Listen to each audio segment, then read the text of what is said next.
Selamat siang Pak Andi dan selamat siang teman-teman. Sebelumnya perkenalkan, nama saya Dani Wahyu Aji Pratama, 210211752, jurusan D3 Perhotelan. Di sebuah video kali ini saya akan mempresentasikan atau membahas sebuah proposal saya yang berjudul Peranan waiter untuk menjaga higienis sanitasi di area restoran Hotel Sheraton Yogyakarta. Yang pertama-tama kita akan membahas latar belakang. Di dalam sebuah restoran, peranan seorang waiter adalah untuk melayani tamu, memberikan kepuasan yang baik kepada tamu. Dengan cara kerjasama yang baik dan bekerja dalam organisasi yang memberikan pelayanan yang baik kepada para tamu, berbuat efisien, dan selalu memahami aturan yang dikeluarkan oleh manajemen. Dalam melaksanakan pelayanan pada tamu efisiensi, kerja merupakan hal paling utama yang dipergunakan dalam melaksanakan pekerjaan. Misalnya peralatan yang digunakan, cara kerja pelayanan, termasuk dalam hal ini adalah waktu dan kecepatan yang digunakan dalam pelayanan sesuai dengan standar operasional prosedur atau disingkat dengan SOP yang telah ditetapkan pihak manajemen hotel. Higienis dan sanitasi adalah dua istilah dari bahasa Inggris, yaitu higienis yang berarti usaha kesehatan preventif yang menitikberatkan kegiatan pada usaha kesehatan individu maupun usaha kesehatan pribadi manusia, dan sanitasi yang berarti usaha kesehatan preventif yang menitikberatkan kegiatan kepada usaha kesehatan lingkungan hidup manusia. Higienis dan sanitasi juga sangat penting dalam menunjang pelayanan kepada tamu yang berada di restoran, yang merupakan tanggung jawab dari semua staf yang bertugas food beverage department, baik itu food and beverage service maupun food and beverage product atau kitchen. Saat peak season tentunya menjadi sebuah pekerjaan berat bagi para waiter dan waiters dalam melayani semua tamu yang berkunjung di restoran. Dan di saat kondisi yang seperti ini, penulis banyak melihat permasalahan yang dihadapi oleh waiter hotel, seperti terlambatnya melakukan clear up meja tamu yang telah usai makan karena sangat banyaknya tamu, sedangkan jumlah waiter yang ada sangat terbatas sehingga banyak pekerja yang terlambat untuk ditangani. Tidak hanya itu, seperti bahwa merefill kembali peralatan makan ke dalam buffet juga terlambat untuk ditangani. Banyaknya meja yang kotor bekas tamu yang belum sempat di clear up ini menyebabkan suasana restoran menjadi tidak nyaman lagi bagi para tamu restoran karena kebersihannya pun kurang terjaga, sehingga menyebabkan faktor higienis sanitasi juga tidak terjaga. Padahal hal ini sangat penting diperhatikan oleh para waiter hotel demi menjaga kenyamanan para tamu makan di restoran. Selanjutnya, yang kedua kita akan membahas landasan teori. Landasan teori di dalam pembinaan dan meningkatkan kesadaran masyarakat di bidang kepariwisataan dibutuhkan luas sebagai pengertian yang berhubungan dengan segala macam bentuk peristilah yang sering digunakan dalam dunia kepariwisataan, dan salah satu cara untuk mengenal pariwisata adalah mengetahui apakah pengertian dan pariwisata tersebut. Hal ini sangat penting mengingat bagaimana juga dengan semakin berkembang pariwisata nasional, maka masyarakat akan mengenal pariwisata tersebut baik secara langsung maupun tidak langsung. Sekarang kita akan membahas pengertian hotel. Hotel adalah suatu perusahaan yang dikelola oleh pemiliknya dengan menyediakan pelayanan, makanan, minuman, dan fasilitas kamar untuk tidak kepada orang-orang yang sedang melakukan perjalanan dan maupun membayar dengan jumlah yang wajar sesuai dengan pelayanan yang diterima tanpa adanya perjanjian khusus. Yang kedua, pengertian waiter.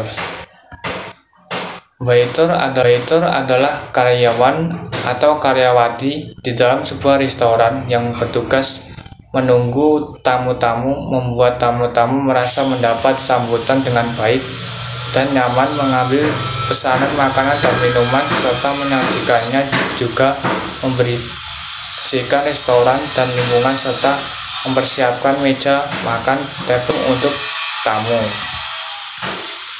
3. Pengertian restoran. Restoran adalah salah satu jenis usaha pangan yang bertempat di sebagian seluruh bangunan yang dilengkapi dengan peralatan dan perlengkapan untuk proses pembuatan, sajian, dan penjualan makanan dan minuman bagi umum di tempat usahanya. Yang keempat, pengertian higienis dan sanitasi. Higienis adalah usaha kesehatan yang mempelajari pengaruh kondisi lingkungan terhadap kesehatan manusia, upaya mencegah timbulnya penyakit karena pengaruh faktor lingkungan.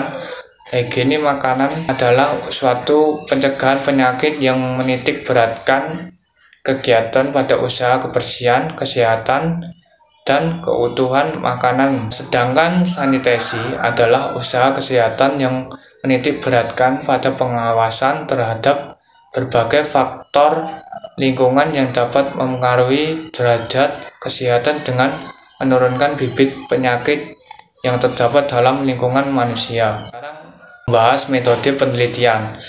Metode yang digunakan penulis dalam penelitian yang berjudul Peranan Waiter dalam menjaga higienis dan sanitasi di area restoran Hotel Sheraton Yogyakarta adalah deskriptif kualitatif. Penulis menggunakan metode deskriptif kualitatif karena penulis melakukan penelitian dengan mengumpulkan informasi, selanjutnya menarik kesimpulan dari hasil penelitian. Peneliti kualitatif adalah peneliti yang didasarkan pada data kualitatif, di mana data kualitatif adalah data yang tidak berbentuk angka atau bilangan sehingga hanya berbentuk pernyataan-pernyataan atau kalimat. Penelitian deskriptif kualitatif adalah penelitian yang bermaksud untuk memahami fenomena tentang apa yang dialami oleh objek penelitian seperti perilaku, persepsi, motivasi, tindakan, dan lain-lain dengan cara deskripsi dalam bentuk kata-kata dan bahasa yang selanjutnya dianalisis untuk diambil kesimpulan. Yang pertama, metode pengumpulan data. Metode pengumpulan data berupa suatu pernyataan tentang sifat, keadaan, kegiatan tertentu, dan sejenisnya. Pengumpulan data dilakukan untuk mendapatkan suatu informasi yang dibutuhkan dalam penyampaian tujuan penelitian. Bahwa metode pengumpulan data adalah pengumpulan data dilakukan untuk mendapatkan suatu informasi dibutuhkan dalam mencapai tujuan peneliti. Dalam penyusunan tugas akhir ini, penulis menggunakan 4 cara berikut merupakan uraian yang digunakan. Observasi. Metode observasi adalah teknik pengumpulan data yang mempunyai ciri spesifik bila dibandingkan dengan teknik yang lainnya, serta kunci keberhasilan dan observasi sebagai teknik dalam pengumpulan dan sangat banyak tentukan oleh penulis itu sendiri, karena penelitian melihat dan mendengarkan suatu objek penelitian dan kemudian penelitian menyimpulkan dari apa yang diamati. Observasi dalam peneliti ini yaitu dengan melakukan pengamatan langsung secara peranan waiter dalam menjaga higienis dan sanitasi di area restoran Hotel Sheraton Yogyakarta. Yang selanjutnya, metode interview atau disebut wawancara. Wawancara adalah teknik pengumpulan data untuk menemukan permasalahan yang akan diteliti. Wawancara dilakukan dengan mengajukan pertanyaan secara bebas, namun masih tetap berada pada pedoman wawancara yang sudah dibuat. Yang selanjutnya, metode dokumentasi. Dokumentasi adalah suatu cara yang digunakan untuk memperoleh data dan informasi dalam bentuk buku, arsip, dokumen, tulisan, angka, dan gambar yang berupa laporan serta keterangan dapat mendukung penelitian yang merupakan perlengkapan dari penggunaan metode observasi dan wawancara. Dokumentasi yang digunakan dan peneliti adalah dokumentasi yang diperoleh dari arsip-arsip yang ada di Hotel Sheraton Yogyakarta. Yang selanjutnya, metode studi pustaka. Studi pustaka adalah teknik pengumpulan data dengan mengadakan studi penelitian ada buku-buku, literatur, catatan, dan laporan-laporan yang hubungan dengan masalah yang dibacakan untuk peroleh pendapat secara tertulis yang dilakukan dengan cara mempelajari berbagai literatur yang berhubungan dengan masalah diteliti. Hal ini juga dilakukan untuk mendapatkan sekunder yang akan digunakan sebagai landasan perbandingan antara teori dengan prakteknya di lapangan. Untuk mendukung penelitian ini, maka penulis mengambil data dari jumlah buku standar operasional, prosedur, dari jurnal hasil penelitian sebelumnya yang mendukung. Nah, itu penjelasan dari saya. Mungkin kalau ada perkataan salah atau yang tidak menyenangkan, mohon maaf sebesar-besarnya.